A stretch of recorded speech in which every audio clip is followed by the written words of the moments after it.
తామెవరిని కూడా కక్షపూరితంగా అరెస్టు చేయబోమని తెలంగాణ మంత్రి కోమటిరెడ్డి వెంకటరెడ్డి అన్నారు. అన్ని కమిటీల రిపోర్టులు వచ్చిన తర్వాతే చట్ట ప్రకారం చర్యలు తీసుకుంటామన్నారు. ఎంతటి వారినైనా వదలబోమన్నారు. కాళేశ్వరం, ఈ కార్ రేస్, ధరణిలో దోచుకున్న సొమ్మంతా పేదలకు అందిస్తామన్నారు.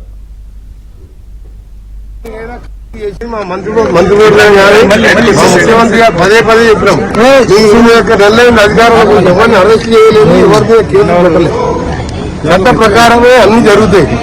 ఏ దానికైనా కమిటీ చేసినా ఆ కమిటీ రిపోర్ట్ ప్రకారం నిర్ణయాలు జరుగుతాయి తప్ప రాజకీయంగా మేము ఎవరిని కూడా కక్షసాలకు చర్యలకు మేము పోవని ముందే చెప్పినాం.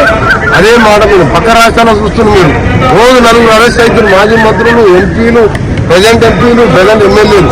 ఇక్కడ ఒక అరెస్ట్ అయినా కానీ 20 నెలల్లో అన్ని ఎంక్వైరీ కంప్లీట్ చేసాం. ఒక్కొక్క కమిటీ రిపోర్ట్ వస్తుంది.